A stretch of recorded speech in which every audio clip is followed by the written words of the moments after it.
gracia, ¿no? Estaba pensando en cuando alguien le ha debido algo a alguien, por ejemplo, cuando le pide fiado al de la tienda, no sé, y la suma empieza a subir y estás adeudado, le debes, no sé, 50,000 pesos. Te levantas un día por la mañana, un lunes, martes, los niños tienen que comer, y dices tú, chuta, ¿dónde consigo la comida para que coman mis hijos? No tengo trabajo, no sé qué hacer, ando desesperado. Y vas al de la tienda y vas con esa resignación, con esa humildad que tienes que ir diciéndole, mira, no tengo dinero para pagarte y mis hijos tienen que comer. Y sabes, y cuando te ve el de la tienda te mira con misericordia en tu lugar y te perdona. Y sobre ese perdón de no cobrarte ese dinero que le debes, viene una gracia especial, que es que te suple o te da lo que necesitas para alimentar a tu familia. Amén. Eso es la gracia y la misericordia. Le debemos tanto a Dios por todas las leyes que hemos quebrantado, leyes espirituales que Dios ha establecido para los hombres. Le debemos tanto que cuando venimos en esa actitud de reverencia un poco, reconociendo de que somos faltos, que somos pecadores, que hemos quebrantado su ley, que le hemos ofendido directamente a Él en su cara, Él nos perdona. Porque una cosa es que yo te perdone, pero me sigues debiendo. Vale, pero no me pidas más. Sin embargo, la gracia de Dios es que está por encima de nuestra deuda y encima nos da favores. Eso es un poco la gracia, ¿no? Que habiendo sido perdonados por su amor, por su misericordia, que son nuevas cada mañana, su gracia inmerecida viene aún todos los días a favorecernos para que salgamos adelante, para que tengamos fuerzas, y nos bendice con muchas bendiciones para que podamos alcanzar esa gracia que es por la eternidad, que es inmerecida, pero por su amor, que es incondicional, Él nos da. Cuando te haces una idea, ¿no? de chuta, que no, por cuanto todos pecaron, fueron destituidos de la gloria de Dios, y sin embargo, por su gracia podemos alcanzar esa bendición. Cuando Cristo muere en la cruz del Calvario y entrega su vida, dice que el velo del templo se rasga por la mitad de arriba abajo, y entonces, que es un simbolismo de que ya podemos entrar a la presencia de Dios sin intermediario, y entendemos qué es la gracia de Dios, amén, cómo Él tiene que dar su vida, ¿no? Entonces, la gracia de Dios, pues cuando meditas en ella, te hace reflexionar y te hace sentirte, pues, completo, lleno. Y yo he buscado varios pasajes para hablar sobre este tema, que creo que es muy interesante, hermanos. No debemos de olvidarnos de la gracia de Dios, como vamos a ir viendo. Amén. Lucas capítulo 2, versículo 21.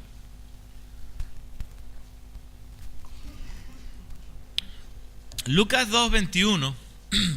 Yo es que a veces cuando me pongo a pensar en todo lo que le debo al Señor, cuántas veces metemos la pata, pecamos de mente, de corazón, de hecho, y te quedas pensando y dices, chuta, con todo lo que le he faltado, conociendo sus leyes, ¿cómo voy a volver ahí a decirle, Señor, perdóname de nuevo, ¿no? Pero ahí está la gracia de Dios, por medio de Él. Dios no está enfadado con nosotros. Él se ha reconciliado con el mundo por medio de Él, de Jesucristo, su Hijo. Ya no hay sacrificio, ya no hay obra.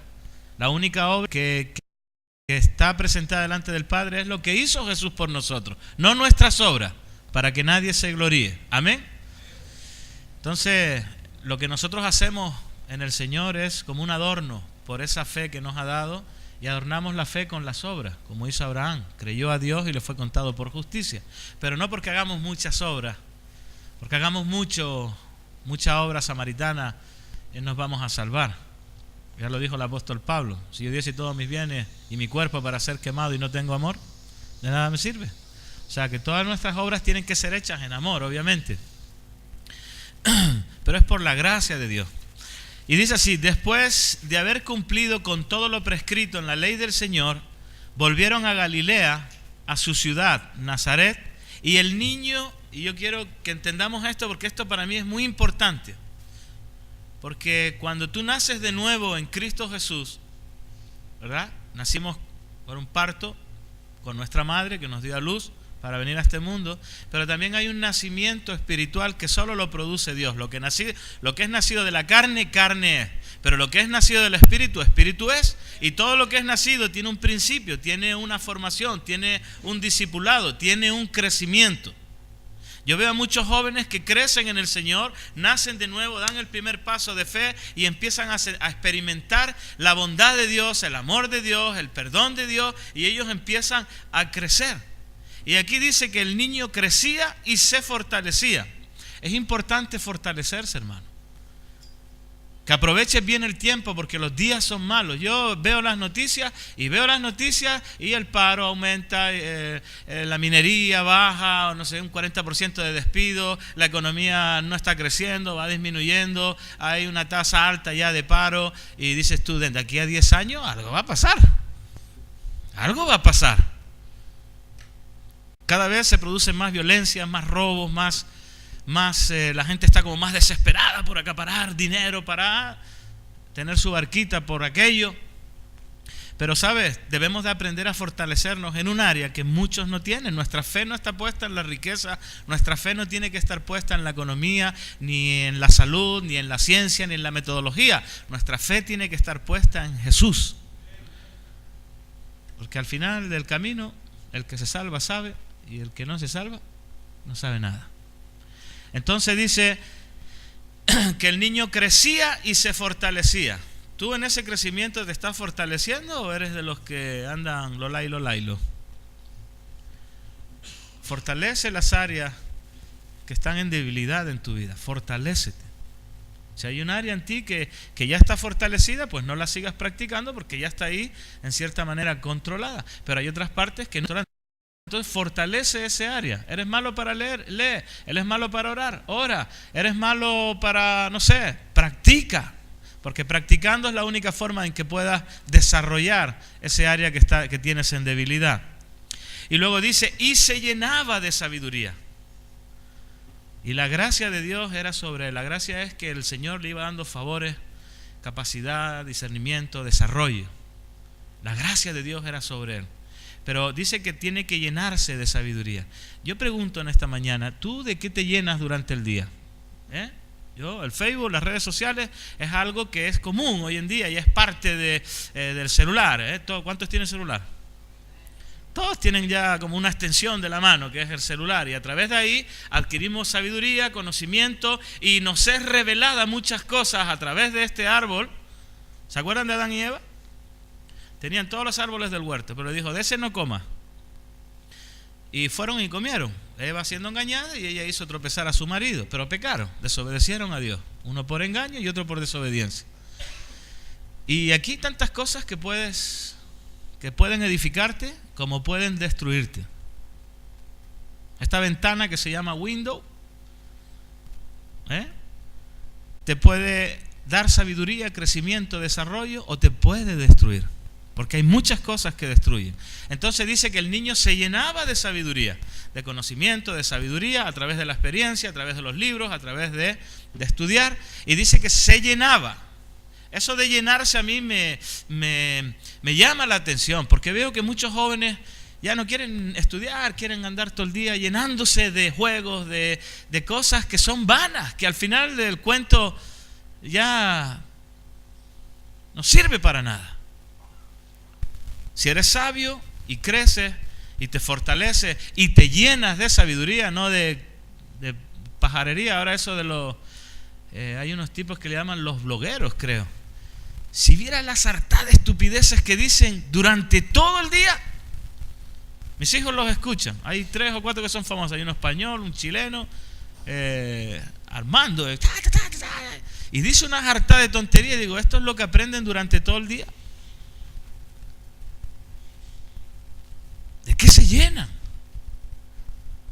Pero el niño crecía, se fortalecía y se llenaba de sabiduría. Y entonces con esos 3 complementos la gracia de Dios era sobre él. Y le iba añadiendo y le iba añadiendo. Y el niño crecía. Es un buen crecimiento ese, hermano. ¿Enseñas a tus hijos de la parte de Dios? Somos muy buenos para obligar a nuestros hijos a ir a la escuela, a levantarse a las 7 de la mañana, a vestirse, a asearse y a que vayan a llenarse de conocimiento en el colegio, que en cierta manera está bien, eso obligamos. Pero cuando es la tarea de obligarles a que se llenen de la parte de Dios, como que ya ahí aflojamos el pistón. Porque cuesta levantar a un niño a las 7 de la mañana, ¿ves? Y a veces te da hasta pena, ¿no? Ver a tu hijo ahí medio dormido y ya con obligaciones y responsabilidades de que tiene que ir al colegio, 7:30, vestirse, asearse, desayunar y ¡fum! Para el colegio, 8 horas ahí pegado. Y encima tarea para la casa. Y nos esforzamos para que el niño crezca y se esfuerce. Porque luego aprende a escribir, a leer y bla, bla, bla, bla, bla. Pero ¿y de la parte de Dios, hermano? ¡Qué fome! Otra reunión más, ¿no? Dice. Pero te llenas de 40.000 páginas de Facebook, 10 de Twitter, no sé qué, fotos de aquí, fotos de allá, y te llenas de cosas vanas. Y hay que aprender a llenarse de sabiduría, hermano. ¿Para qué? Para que la gracia de Dios esté sobre nosotros. Amén. Para que cuando tengas que tomar una decisión sobre algo, lo hagas sabiamente, pensando siempre de la parte de Dios. ¿Qué haría el Señor en mi caso? ¿Cómo reaccionaría Jesús? Me dan en una oreja, le corto la otra también, ¿no? Ojo por ojo y diente por diente. A veces nos gusta la ley, pero la gracia a veces es mejor. Amén. Juan 1:14 dice así. Dice, y aquel verbo, al principio, fue hecho carne. Se hizo carne, habitó entre nosotros, ¿se recuerdan, no?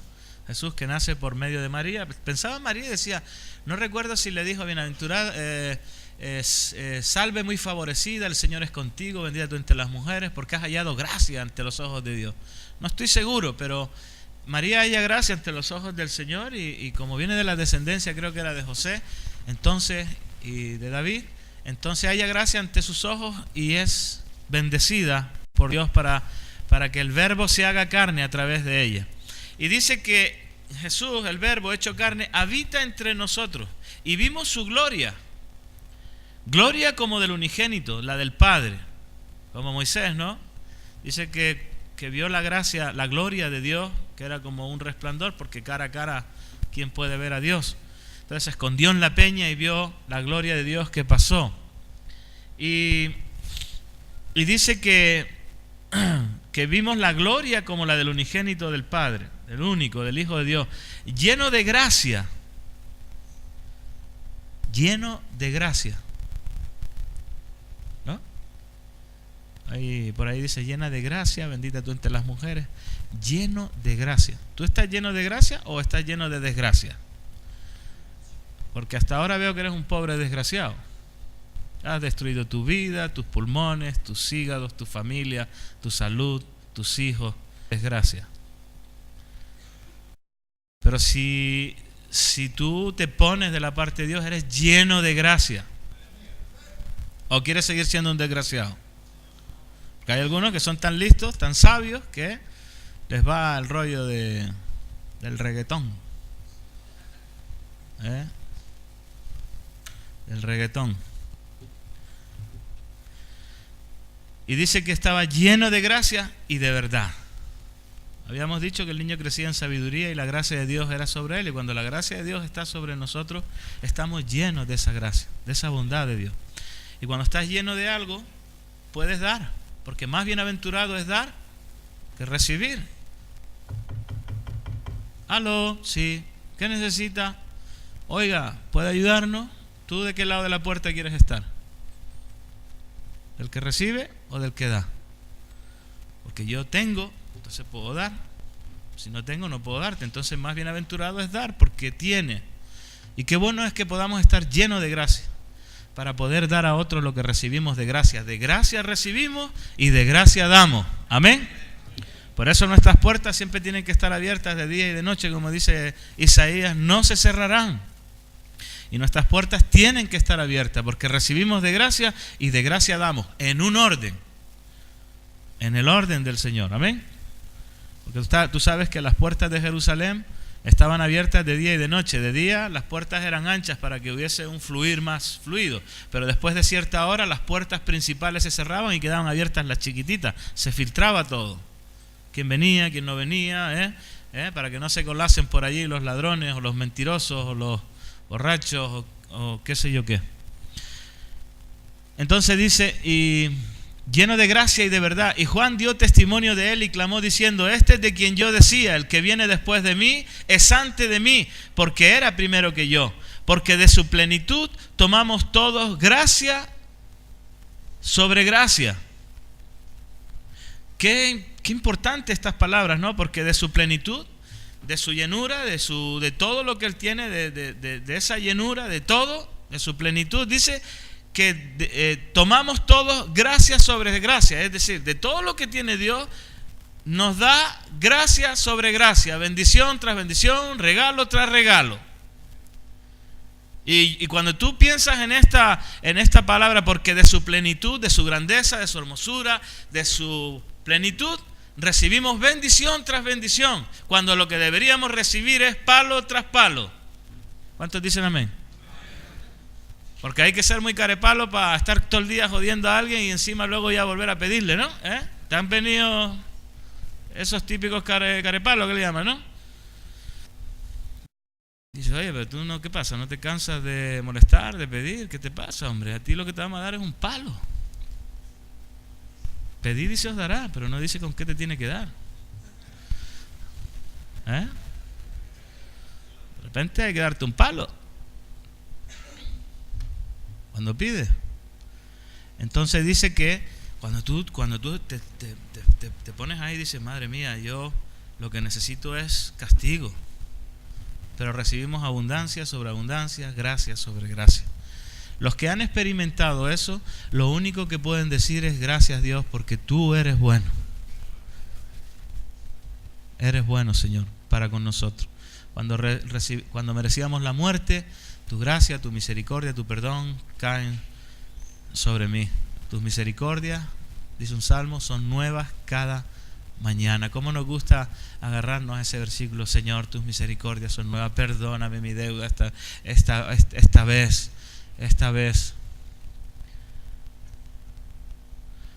Porque hay gente que es mala, hay gente que abusa, ¿no? El otro día llegó un chico y, por favor, ayúdenos, y le dimos ayuda. Le dijimos, sí, te vamos a ayudar, pero hay cupo en Valparaíso. Y se puso como una fiera, no, porque yo quiero estar aquí, y la hermana esta tal por cual. Oye, te estamos ayudando. Encima te exigen cómo tienes que ayudarle, ¿no? Es feo eso, es horrible. Recibes ayuda y encima te abucharon. Pero bueno, de su plenitud tomamos todos gracia sobre gracia. De la abundancia de Dios recibimos regalo tras regalo. Pues por la ley, la ley por medio de Moisés fue dada. Y la ley, ustedes saben que era para aprender obediencia, porque la ley era severa. Ojo por ojo y diente por diente. Haz esto y vivirás, haz esto y serás maldecido. Los resultados de la bendición y de la maldición. Y la ley era severa. Y el que no estaba por ahí tenía que ser apedreado. ¿Cuántos de nosotros no tendríamos que haber sido apedreados por la ley? El hijo que resultase blasfemo contra los padres y lo deberán traer ante el pueblo, y el tal tiene que ser apedreado. De ahí el dicho, muerto el perro se acabó la rabia. ¿Se lo recuerdan eso? Eso era la ley. Que la ley sería esa, o la musulmana todavía se practica, que es abusiva, pero la gracia de Dios sobreabundó, donde sobreabundó el pecado. Amén. Y dice, pues la ley por medio de Moisés fue dada, pero la gracia y la verdad vinieron por medio de Jesucristo. Así que tenemos que entender este regalo inmerecido de Dios, de que es por su gracia. ¿Cuánto le debes tú al de la tienda? No sé. ¿Cuánto le debemos a Dios? Mucho. Y su misericordia ha sido tan grande que Él por gracia dio a su Hijo, sacrificó a su Hijo para que nosotros por gracia soy salvo. Por gracia soy salvo. Y no es de vosotros. Hechos capítulo 11, versículo 20.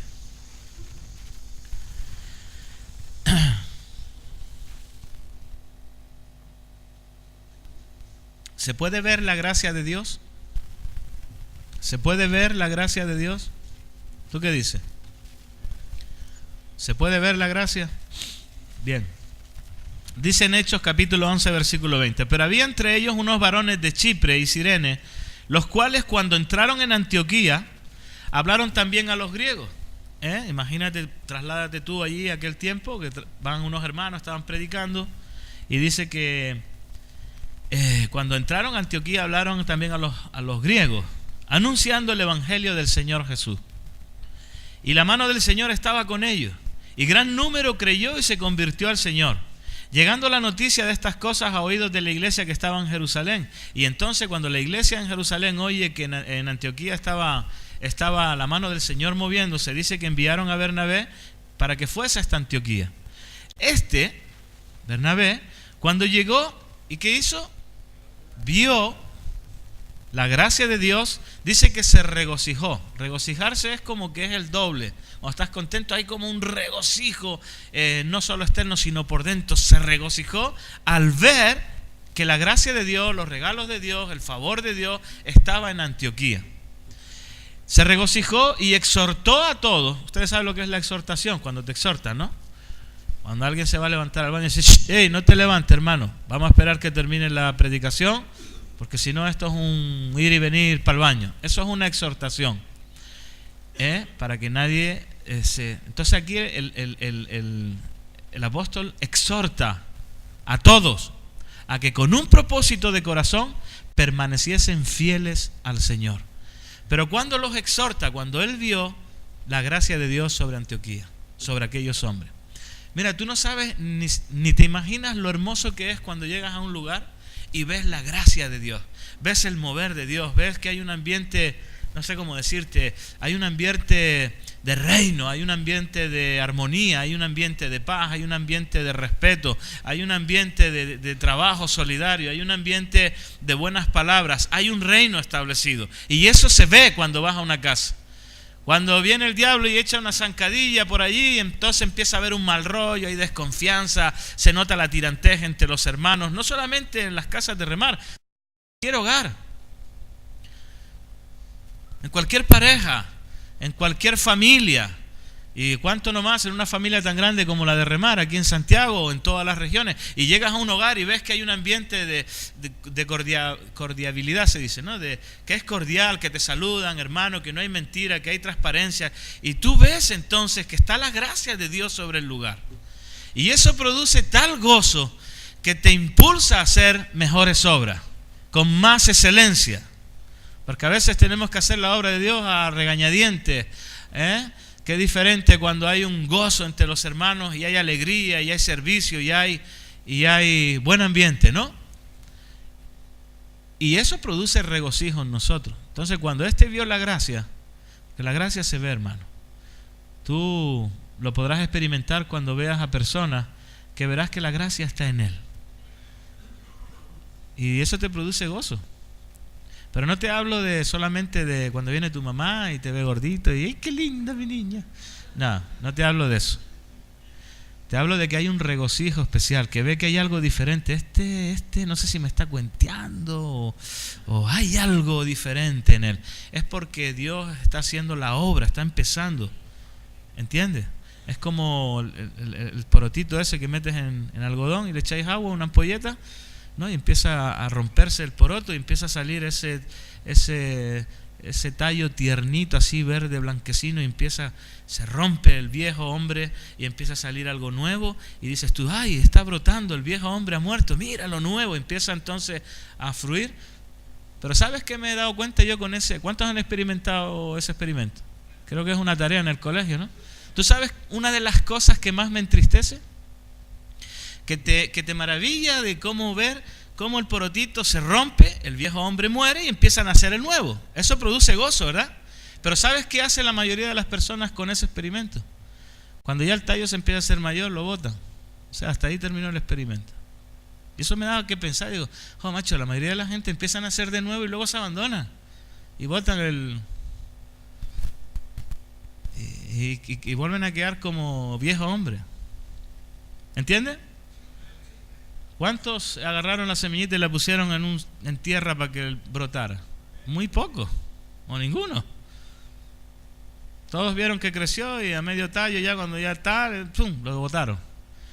Dejaron todo a media. Y eso lleva un proceso para que luego dé su fruto. Así hay muchos en el Señor que se desarrollan, crecen, empiezan a nacer de nuevo y de repente el experimento ya se abandona, lo dejan. No, bueno, fue una etapa de mi vida que aquí, que allá y que allá y que acá. No, hermano, hay que caer en buena tierra luego. Para que luego... Amén. Entonces, cuando vio la gracia de Dios, se regocijó y exhortó a todos que con propósito de corazón permaneciesen fieles al Señor. ¿Fieles en qué? Hay que ser fieles al Señor. Él cuando vio la gracia los exhorta, le dice, aquí está la gracia, entonces hermano yo te amonesto hoy a que permanezcas fiel al Señor. Si la gracia de Dios está en ti, sigue, no des marcha atrás, no te contamines con las cosas del mundo, persevera día a día en las cosas del Señor, aprende a negarte todos los días a ti mismo, aprende a ser fiel al Señor en el amor, no sé, muchas cosas que tienes que añadir para permanecer fiel al Señor. Porque ¿cómo llamaban a los primeros creyentes? No le decían los cristianos, les decían los del camino o los fieles. No eran los cristianos. Los cristianos hoy hay, ni te cuento cuánta variedad de cristianos. Ya es como hasta mala mata de esa que sale por ahí. Cristiano aquí, ya no sabe ni a dónde apuntarte. ¿Y cuál será la mejor? El Señor no está buscando eso, hermano. El Señor está buscando hombres fieles. Hombres fieles. Que acudan al llamado del Señor. Que sean íntegros con lo que dicen. Que aprendan a renunciar al mundo. Que aprendan a renunciar a sí mismos. Que ya no tengan deseos de proyectarse en una vida que va a ser efímera. Como dice Santiago, ¿qué es la vida del hombre? Ciertamente es como la neblina que aparece por un momento y luego se va. Entonces recordamos las palabras del Señor: haceos tesoros en el cielo, donde la polilla y el orín no corrompen. No, mirad las aves del cielo, ya no siembran ni ciegas. Haceos tesoros en el cielo. Trabajad no por la comida que perece, sino por la que a vida eterna permanece. Bueno, frases como esas que son enseñanzas del Maestro para nuestra vida. Por eso dice, permaneced fieles al Señor. Romanos capítulo 6, versículo 12. Este es interesante también.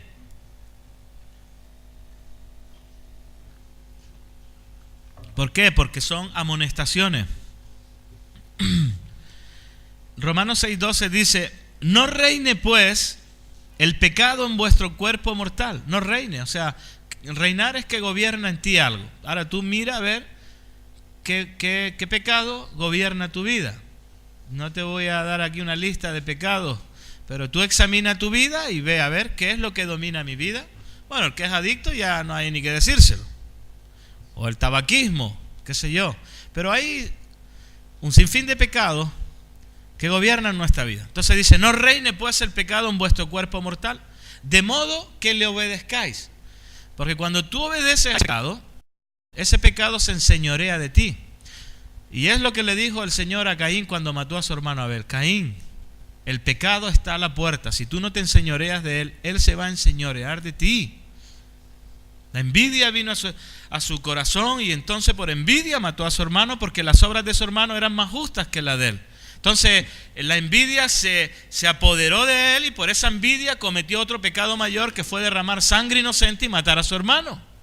Qué bueno es que podamos tener dominio y control sobre nuestro cuerpo. Por eso dice que el pecado no reine en vuestro cuerpo mortal. Ahora tú examínate y ve cuál es tus debilidades. ¿Qué es lo que reina en tu vida para que le obedezca? ¿Nunca has tenido un pensamiento morboso? Ay de aquellos que le obedecen. Por eso está lleno de gente loca que hace cosas que dices tú, pero ese tío está loco, ¿cómo hace esas cosas? En muchos niveles de la mente humana hay unos pensamientos que llegan a gobernarte y gobiernan tu vida y se producen actos vergonzosos, repudiables. Pero dice que no presentemos nuestros miembros al pecado. No obedezcáis más aquellas cosas que desobedecen la ley de Dios. Entonces dice, no, ni tampoco presentéis vuestros miembros al pecado como un instrumento de iniquidad, sino presentaos vosotros mismos a Dios. ¿Cómo te tienes que presentar? ¿Cómo? No oí. ¿Cómo te tienes que presentar? Como vivos. ¿Cuántos están vivos aquí? No que seas un vivo, de eso sobra, ¿ya? Los vivos no, los vivarachos no. Que estés vivo. Que el nuevo nacimiento se haya producido en ti. Una vez tuve una experiencia con eso, porque le dije, me vino, no sé, a pedir qué cosa. Y le dije, ¿sabes qué, hermano? Eres un pesado, tío, búscate la vida. Le dije, ¿no? Y luego el Espíritu Santo me redarguye y me dice, no le digas eso, porque ese se va a buscar la vida. ¿Cuántos de aquí se han buscado la vida alguna vez? ¿Sabemos buscarnos la vida? ¿Sí o no? Sí. Y entonces el Espíritu me redarguye y dice, no le digas eso, porque si le dices que se busque la vida, se la va a buscar. Te va a agarrar el cobre y te lo va a vender. Tú se lo dijiste, búscate la vida, y él se la buscó. Ya tú le diste la orden. Lo que tenía, haz lo correcto, hermano. ¿Entiendes la diferencia? Haz lo correcto, no te busques la vida, que somos muy vivos para eso. Pero dice que presentemos nuestros cuerpos, nuestros miembros, que no presentemos nuestros miembros al pecado como un instrumento de iniquidad, sino presentaos a vosotros mismos a Dios como vivos de entre los muertos. De entre los muertos. ¿Hay muertos aquí o no? Alguno tiene que haber, que huele a corrompido. ¿Se le nota? Los hay. Vosotros en otro tiempo estabais muertos en los delitos y pecados. ¿Conocen ese pasaje? Hay zombies por ahí que hablan, comen. ¿Han visto las películas de los zombies? Qué repulsivos son, ¿no? Cuando tú experimentes la santidad de Dios, los verás así. Son abusivos, desleales, mentirosos.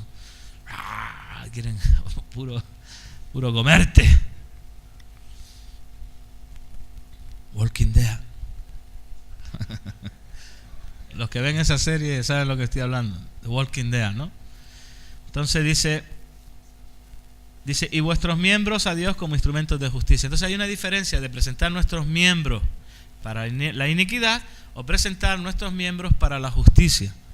Yo conozco aquí muchos hombres y mujeres que se han puesto al servicio de la justicia de Dios.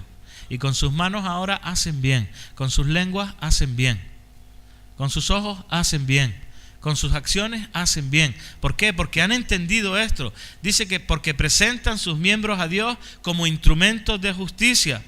Yo pregunto, ¿para qué usas tus miembros? ¿Para el bien o para el mal? Porque esa es la exhortación. Y vuestros miembros a Dios como instrumentos de justicia, porque el pecado, haciendo eso, no se enseñoreará de vosotros, pues no estáis bajo la ley, sino bajo la gracia. Estamos bajo el favor de Dios. Entonces esos favores de Dios que nos da, entonces los ponemos en obra y presentamos nuestros cuerpos como instrumentos de justicia. Yo a veces digo, me pongo a pensar, ¿no? Digo, ¿qué hubiese sido de mí si hace 25 años yo no hubiese decidido servir al Señor? Me pongo a indagar, ¿no? Y digo, ¿qué habrá sido de mí? Entonces, ¿cómo puedo saber eso? Examinando mi corazón,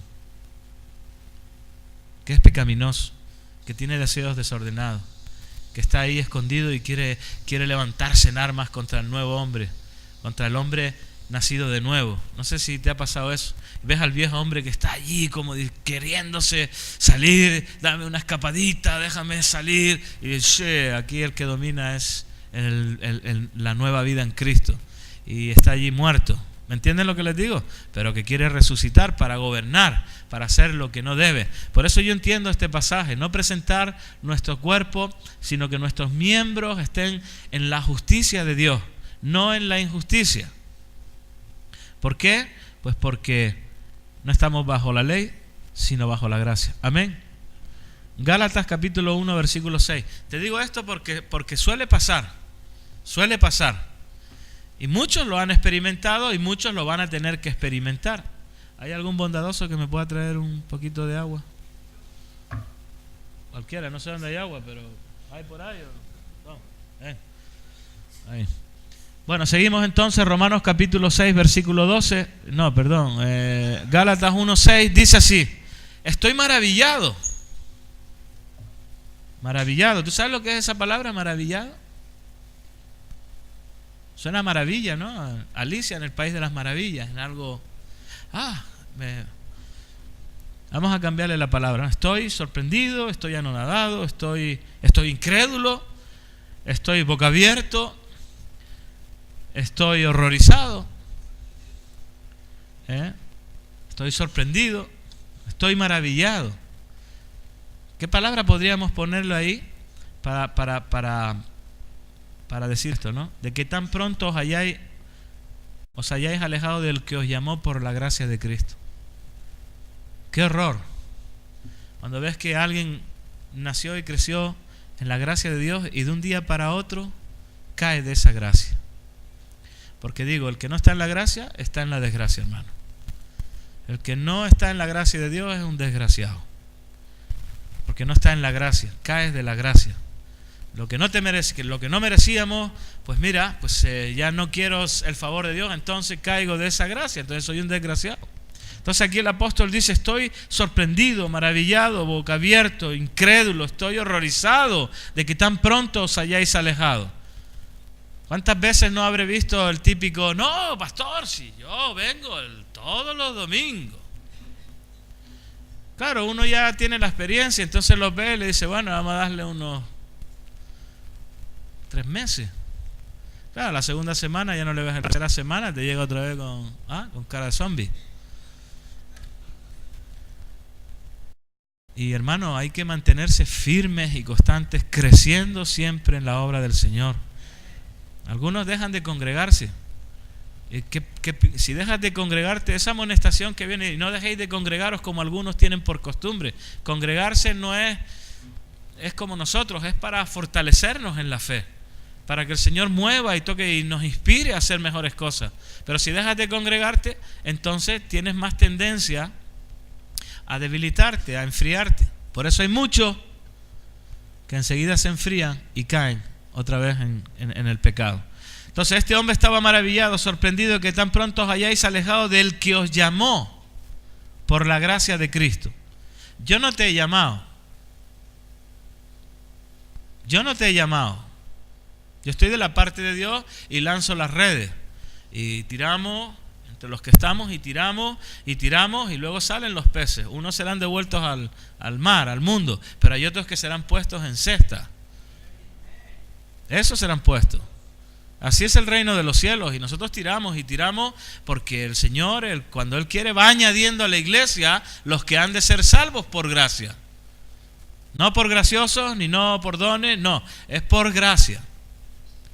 Entonces dice que se sorprendió al ver esto, para seguir un evangelio diferente. No que haya otros, sino que hay algunos que os perturban y quieren pervertir el evangelio de Cristo. Así hay muchos, hermanos. ¿Has visto la iglesia? Ya empiezan a llevarte de un lado para otro. ¿Tú no sabes cuál es tu cuna? ¿No sabes cuál es tu cuna, donde has nacido en el Señor?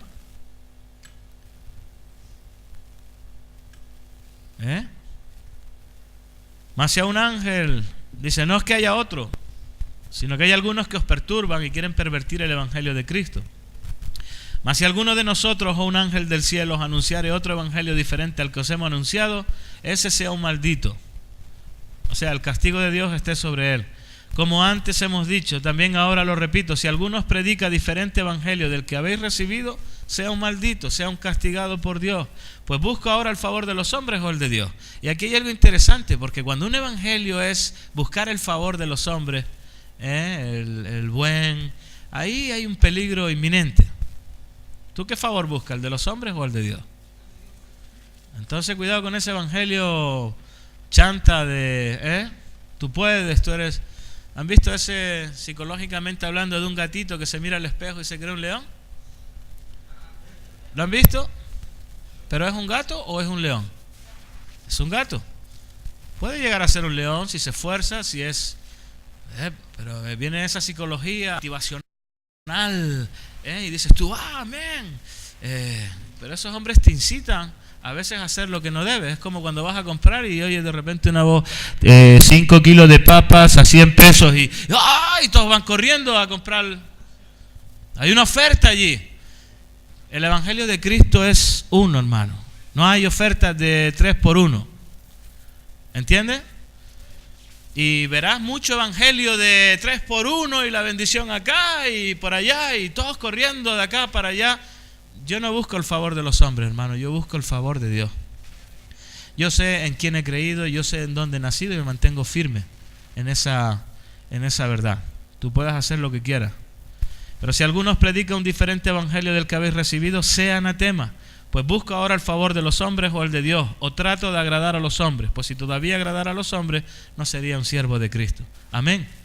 Si yo por predicar la verdad, para favorecerme de ti, o para, no sé, o para que te sientas mejor en la iglesia, dejo de predicar lo que es lo correcto delante de Dios, entonces ay de mí. Porque estoy buscando tu favor, no el favor de Dios. Y yo tengo que estar de la parte de Dios. Si te tengo que decir que eres un mentiroso, te lo tengo que decir. Si te tengo que decir que eres un fornicario, eres un fornicario. Pero te lo digo de la parte de Dios, para que te salve. No para que te condene. ¿Por qué? Porque el avisado ve el mal y se aparta. Si no se aparta, recibirá luego todos los azotes. Pero tenemos que ponernos de la parte de Dios. Ay, no, es que si le digo eso al hermanito, psicológicamente puede quedar traumado. Pues te aguanta. No sea que luego te quedes por toda la eternidad traumado.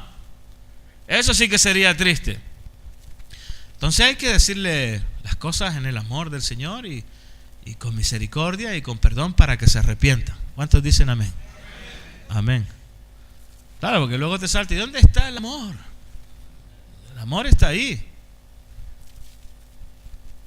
Menos mal que el Señor lo dijo, por cuanto todos pecaron fueron destituidos. Si no me hubiese dicho eso, hubiese dicho, bueno. Judas capítulo 3, vamos a terminar con 2 versículos. Judas capítulo 3. Amados, por la gran solicitud que tenía de escribiros acerca de nuestra común salvación, me ha sido necesario escribiros.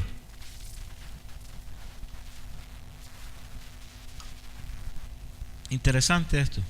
Otra vez aparece la palabra exhortándonos. Dice, me ha sido necesario escribiros exhortando. Es decir, tienes que luchar. Tienes que esforzarte. Exhortándonos a que contendáis ardientemente por la fe que ha sido dada una vez a los santos. Porque algunos hombres o mujeres han entrado encubiertamente. Ahora piénsalo así, entre nosotros. No estoy creando sospechas ni nada de eso. Eso lo vas a ver con tus ojos. Algunos han entrado encubiertamente, los que desde antes habían sido destinados para esta condenación, hombres impíos, que convierten el libertinaje. En eso es lo que te tienes que fijar. La gracia de Dios. Los que convierten en libertinaje la gracia de Dios. Y niegan a Dios, el único soberano, y a nuestro Señor Jesucristo. Entonces, ¿qué está diciendo aquí el apóstol? Está diciendo, él nos exhorta a que tenemos que luchar ardientemente por la fe que una vez fue dada a los santos. Si tú has recibido fe de la parte de Dios para recibir la salvación, cuando entiendes lo que Dios ha hecho por nosotros y cuál es su plan, porque el que no ha creído ya ha sido condenado, dice la Biblia, porque ha rehusado creer en el unigénito. Entonces ese ya es como si alguien va al médico y tiene cáncer y a ese no, yo rehuso creer lo que usted me dice. Oye, te digo que tienes cáncer. No le creo, no estoy ni ahí. Y automáticamente dice, ese se va a fundir a sí mismo. Que no se preocupa, no hace nada, no hace terapia, no hace nada. Entonces en el Señor ese ya está condenado porque ha rehusado creer. Entonces hay una oportunidad de salvación. Entonces tenemos que luchar ardientemente por esa fe que nos ha sido dada, porque debemos de entender que vendrán hombres y mujeres impíos que se colarán entre nosotros. Ahora, ¿qué es lo que tenemos que ver? Es fácil, tienes que ver esos hombres que convierten en libertinaje la gracia de Dios. Y la gracia de Dios es el favor que nos hizo. perdonándonos la deuda, como diciendo, bueno, tenemos mesa amplia para seguir pecando porque la gracia y la misericordia de Dios es todos los días. No. La gracia no es para que sigamos pecando, como dice, no sé si es Romano, dice, ¿seguiremos pecando para que la gracia abunde? En ninguna manera, pues los que hemos muerto al pecado, ¿cómo viviremos aún en él? Entonces, ¿cómo vamos a notar que hay hombres que viven en libertinaje cuando conviertan la gracia de Dios en libertinaje? Que pueden hacer lo que quieran, que Dios nos va a perdonar. Salvo, siempre salvo. Y yo siempre digo que la salvación no se pierde. ¿Cuántos dicen amén? El que te pierde eres tú. Y te condenas tú por tus malas obras. Porque Dios quiere salvar. La salvación siempre está ahí. Pero si tú persistes en pecar y usar la gracia de Dios y la misericordia y la bondad de Dios como una puerta de excusas para hacer lo que te da la gana, estás condenado. Porque Dios no usa su misericordia y su perdón y su gracia para que nos dé amplia puerta para pecar. No, la gracia es que nos perdonó. Y a pesar de que nos perdonó la deuda, Él nos dio gracia para poder seguir haciendo cosas para gloria y honra de su nombre. Amén. No para que tú sigas viviendo una vida de libertinaje, como hay algunos, ¿no? Que siguen en fornicación, en adulterio, en mentira, en idolatría, en hechicería y vienen a la iglesia. Dios es bueno. Obvio que Dios es bueno, pero no uses la gracia de Dios como un libertinaje. Lucha ardientemente por la fe. Abstente de tocar lo que no corresponde. Y eso lo tienen difícil los que viven en convivencia. Porque quieren amar a Dios, pero también quieren amar a su pareja y tienen hijos y todo eso. Si yo eso lo entiendo, pero hay amigos. ¿A quién has de obedecer? ¿A Dios o a los hombres o a tus sentimientos? ¿Entienden? Entonces esos hombres con ese libertinaje incitan a otros a que se pueda hacer. Y no se debe hacer. Poder puede, pero no debe. Entonces en ese libertinaje pues convierten la gracia de Dios en un libertinaje. No pasa nada, la gracia. Pero aquí el Judas dice, exhortando a que contendáis ardientemente por la fe que una vez sido dada a los santos. ¿Por qué? Porque entrarán algunos hombres que han entrado encubiertamente, lo de que antes han sido destinados para esta condenación. Hombres impíos que convierten en libertinaje la gracia de nuestro Dios. ¿Tú eres de los que convierten la gracia en un libertinaje para hacer lo que quiera o no? Cuando veas a alguien que hace eso, ojo al dato. Si él lo quiere hacer, bueno, cada uno dará cuenta a Dios de sus obras, sean buenas o sean malas. Serán abiertos los libros para bien y serán abiertos los libros para mal. Y como dijimos la semana pasada, nos llegará un parte empadronado. Usted tal hora en tal sitio, como me vino el Nelson, pastor, todo bien hermano, todo salió perfecto, pero me echaron un parte hermano. Digo, duelen, ¿no? Duelen, ¿no? Bien, termino. 2 Corintios capítulo 1 versículo 12 dice así. Dice así. 1 Corintios 1:12. Dice, porque nuestra gloria es esta, el testimonio de nuestra conciencia. Qué bueno tener una conciencia que no te acusa, ¿no?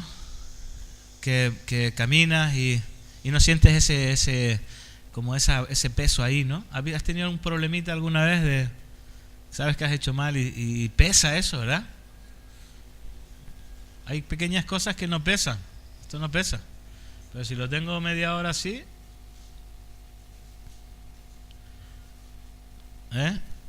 no, si no pesa. Bueno, ponlo ahí y tenlo, no sé, un par de horas, a ver cuánto aguanta. Al final ese peso va a aparecer 50 kilos, porque entre eso empieza a calambrársete la mano y ya eso empieza a pesar. Lo mismo en la conciencia, hay pequeñas cosas que no le das importancia, pero te van a pesar al tiempo, porque quedan ahí. Entonces dice Porque nuestra gloria es esta, el testimonio de nuestra conciencia, que con sencillez y sinceridad de Dios, no con sabiduría humana, sino con la gracia de Dios, nos hemos conducido en este mundo. Y mucho más con vosotros. ¿Cómo quieres conducirte, hermano? ¿Sabes lo que es conducir, no? ¿Cuántos manejan aquí? ¿Son buenos o son malos? Son los que pasan los rojos, los azules, los verdes. ¿Cómo te conduces? Es lo que está queriendo decir. Tu vida cristiana, ¿cómo la conduces? ¿Con una conciencia limpia o con una conciencia insana? Y él dice, yo me he conducido, mi forma de caminar en la vida es con la gracia de Dios sobre mí. Y con esa gracia, pues yo me conduzco, no permitiendo que lo malo me cree un peso en la conciencia. Entonces yo me abstengo de muchas cosas para vivir en esa libertad de Cristo que trae a nuestra vida, para que yo pueda conducirme en esta vida en el poder del Señor, en la gracia de Dios, en el amor de Dios. Entonces hay que aprender a conducir, hermano, conducir nuestra vida. Cuando nuestros hijos son pequeños, nosotros somos sus guías, le enseñamos a ellos cómo deben de conducirse. Esto se hace, esto no se hace, esto sí, esto no. Por eso tenemos tutores. Hay tutores que nos retan. A esto sí, esto no. Haré esto aquí, haré esto allá. Y entonces cuando ya tú sabes caminar, te dice, te felicito, aquí tiene su licencia, ahora conduzca con su vida. Y no me dé más problemas. ¿Entiendes? Entonces tú agarras tu vida y tú ya sabes manejar. Entonces, si tú te pasas un rojo, ese es tu problema. Pero te hemos enseñado cómo debes de conducirte. Y eso es lo que está diciendo el apóstol. Yo delante de Dios, con la gracia de Dios en mi vida, yo me conduzco y yo no me quiero echar pesos a mi conciencia haciendo cosas malas. Yo quiero usar mis manos para hacer el bien en la justicia de Dios. Ya no quiero presentar mis miembros para seguir haciendo cualquier historia que antes hacía, y eso traía muerte y destrucción a mi vida, a mi casa y a los míos. Así que, gracias, Señor.